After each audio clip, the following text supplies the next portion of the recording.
গত বছরের 5 ডিসেম্বর এই দিনটা কিন্তু আমার জন্য খুবই স্পেশাল ছিল। ইভেন আমার ফ্যামিলি মেম্বার্সদের জন্য কিন্তু অনেক বেশি স্পেশাল ছিল, কেননা আমার রাজপুত্র সেদিন জন্ম নিয়েছিল আর আমরা অনেক বেশি হ্যাপি ছিলাম ওকে নিয়ে। একটা মায়ের জন্য এর থেকে বেশি স্পেশাল আর মনে হয় না পৃথিবীতে কোনো জিনিস হতে পারে। আজকেও হলো ওর ফার্স্ট বার্থডে, আর আজকের দিনে কিন্তু আমার সায়ানের জন্য হালকা পাতলা কিছু আয়োজন করেছি। প্রথম জন্মদিন বলে কথা, আর আমার ছেলেটা কিন্তু বেবি শার্ক দেখার খুবই পাগল। ওকে মোটে ভিডিও করা যাচ্ছিল না, তো বেবি শার্ক যে সংটা আছে ওইটা দিয়ে আর কি আমরা একটু ছবি ভিডিও এসব করে নিচ্ছিলাম। আমাদের ফ্যামিলির আসলে কারোরই ওইভাবে করে জন্মদিনটা উদযাপন করা হয় না, যেহেতু আমাদের ধর্মতেও নিষেধ আছে, তো সেজন্য আমরা মন থেকে আমাদের ওইটা আসে না। তো সেজন্য আমার ছেলেরও অত স্পেশাল অত আয়োজন করে কোনো কিছু করার প্ল্যান ছিল না। যতটুকু করেছি আর কি ঘরোয়া ভাবে একটু নিজেদের ভালো লাগার জন্য। তো ওর জন্য আমি খুব বেশি যে আয়োজন করেছি তা না, বিরিয়ানি রান্না করেছিলাম, একটু পায়েস রান্না করেছিলাম, আর ওর জন্য একটা সিম্পল একটা কেক বানিয়েছিলাম। তো যাই হোক, ও এখন আর কি এগুলা নেওয়ার জন্য পাগল হয়ে গেছিল। তো এই জন্য ওর বাবাকে বললাম যে আচ্ছা ঠিক আছে ও নিক, ও যেটা খুশি সেটা করুক, যেহেতু ওর জন্যই এখানে আনা হয়েছে। মানে কোনোভাবেই শান্ত থাকছিল না। তো আমার হাজবেন্ডকে বললাম আর আমার ভাইকে বললাম যে একটু বেবি শার্ক দিতে, যাতে করে ও একটু শান্ত থাকে, আমরা ওর ভিডিও ফুটেজগুলো ভালো মতো নিতে পারি। তো যাই হোক, আমার বাচ্চার জন্য কিন্তু সবাই মন থেকে দোয়া করবেন। আর এইসব ভিডিও করে রাখার একটাই রিজন, সেটা হচ্ছে মেমোরিজ। ও বড় হলে যাতে দেখতে পারে যে না ও ছোটবেলায় কেমন ছিল। কি আমাদের শৈশব তো ওইভাবে করে ক্যাপচার করার মতো কোনো সিস্টেম ছিল না, তখন হয়তো ছিল বাট আমাদের হয়নি। তো সেজন্যই আর কি একটু ক্যাপচার করে রাখছি, যাতে বড় হলেও একটু স্মৃতিচারণ করতে পারে। আর এখান থেকে একটা গাজর নিয়ে আর টমেটো নিয়েও যুদ্ধ শুরু হয়ে গেছে। এই গাজর আর টমেটো নেওয়ার জন্য একদম পাগল করে দিচ্ছিল অনেকক্ষণ ধরে। তোর বাবাকে বললাম একটা গাজর দিতে, যাতে ও একটু খায় আর একটু শান্ত থাকে। আর বেবি শার্ক দেখতে দেখতে সে কিন্তু নাচানাচিও শুরু করছে। সাইড থেকে আর কি ফোন ধরে রাখছিল বেবি শার্ক দিয়ে। সায়ানের বাবাকে বলেছিলাম যে কিছু বেলুন নিয়ে আসতে, যাতে করে বেলুনগুলা দেখলে আমার সায়ান খুবই যাতে খুশি হয়, তো সেজন্য।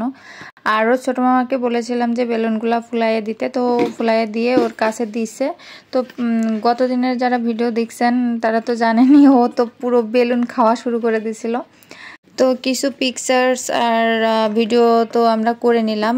আর আপনারা কিন্তু অবশ্যই জানাবেন যে আমার ছেলেকে কেমন লাগছে বার্থডের দিনে। আমার ছেলেটা কিন্তু খুবই দুষ্টু, আর ও হচ্ছে কখনো শান্ত থাকে না। ও সব সময় মানে একটার উপর একটা খেলা নিয়ে ব্যস্ত থাকে, দুষ্টামি বাদরামি করতে ব্যস্ত থাকে। তো যাই হোক, তারপরও মায়েদের কাছে কিন্তু এটাই শান্তি, এটাই সমস্ত ক্লান্তি দূর করার ওষুধ। আর আমার ছেলেটার যেন আগামীর পথ চলাগুলো খুব সহজ হয়, সৎ এবং ভালো মানুষ হয়ে যাতে সারা জীবন মানুষের সেবা করতে পারে, এবং আল্লাহ যেন ওকে নেক হায়াত দান করে। আপনারা সবাই কিন্তু মন থেকে ওর জন্য দোয়া করবেন, আর অবশ্যই কিন্তু ওকে উইশ করতে একদমই ভুলবেন না। আমার চ্যানেলে মানে যদি কোনো ভিডিও ভালো লেগে থাকে তাহলে কিন্তু অবশ্যই কিন্তু সাবস্ক্রাইব করে আমার পাশে থাকবেন, এবং ফেসবুক পেজ থেকে যদি দেখে থাকেন তাহলে কিন্তু পেজটা অবশ্যই ফলো দিতে একদমই ভুলবেন না। আমার ছেলের জন্য আসলে ভয়েস দেওয়া খুবই ডিফিকাল্ট একটা ব্যাপার আমার জন্য। তো পাশ থেকে ক্যাকু শব্দ এই সেই করতেই থাকে, তো সেজন্য আর কি ভয়েসটাও ঠিকঠাক মতো দিতে পারি না। দেখা যায় যে সারাদিনের কাজকর্ম করে সময়টাও করে উঠতে পারি না। স্পেশালি আমার ছেলের জন্য কিছু উপদেশ আমার পক্ষ থেকে থাকবে।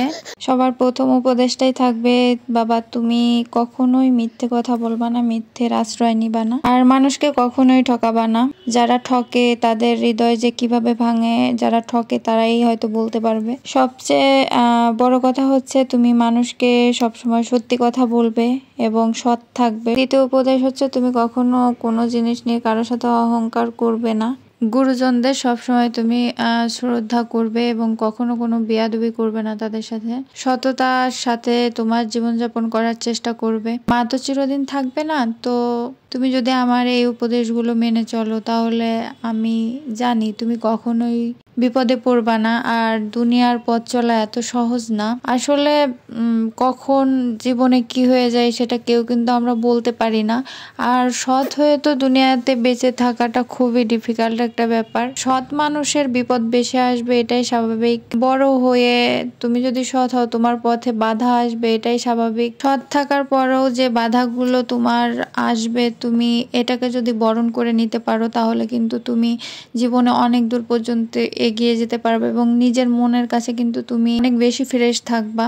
তুমি মানুষের মতো মানুষ হবা, অনেক বড় হবা। আল্লাহর কাছে আমি সব সময় এই দোয়াটাই করি। আর তার থেকেও বড় কথা হচ্ছে আল্লাহ যেন তোমাকে নেক হায়াত দান করে, 1000 বছর তোমাকে বাঁচিয়ে রাখে এবং তোমাকে রোগবালাই থেকে যেন আল্লাহ মুক্ত রাখে।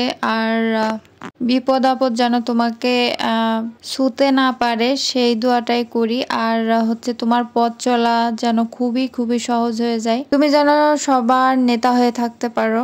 আমার তরফ থেকে তোমার জন্য দোয়া এতটুকুই। তুমি যখন বড় হয়ে ভিডিওটা দেখবা তখন হয়তো তুমি আমার এই উপদেশগুলোও শুনতে পারবা। তবে একটা কথা, তুমি কিন্তু কখনোই মা বাবার সাথে অন্যায়ভাবে বেয়াদবি করবা না। তো সায়ানের জন্মদিনের কেকটা কিন্তু আমরা জন্মদিনের পরের দিনই কেটেছিলাম, কারণ সায়ানের জন্মদিনের দিন আমার অনেক টায়ার্ড লাগছিল এবং আমি কেকটা ডেকোরেশন করতে পারিনি। তবে রাত্রে আমি ডেকোরেশনটা করে রেখেছিলাম, তো পরের দিন আর কি কেটেছিলাম। আমার রান্না পায়েসটা সায়ান বেশ অনেকখানি কি খেয়ে ফেলেছিল।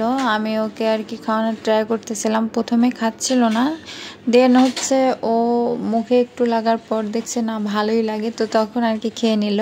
তো এই জিনিসটা আমার কাছে বেশ ভালো লেগেছে। আর ওর বাবা আর কি বিরিয়ানিটা খাইয়ে দিয়েছিল। তো বিরিয়ানিটা খুব বেশি খেতে পারেনি, কারণ হচ্ছে একটু ঝাল লেগে গেছিল। যেহেতু দুধ খায়, দুধ খাওয়ার গাল একটু হালকা পাতলা ঝাল থাকলেই কিন্তু অনেক বেশি ঝাল মনে হয়। তো বেলুন নিয়ে খুব আরামে খেলছিল। আর তো আজকের ব্লগটি কেমন লাগলো অবশ্যই কিন্তু কমেন্ট করে জানাতে একদমই ভুলবেন না। আর সবাই ভালো থাকবেন, সুস্থ থাকবেন। নেক্সট ভিডিওতে আমরা কেক কাটার ভিডিওটা অবশ্যই শেয়ার করবো। আল্লাহ হাফেজ।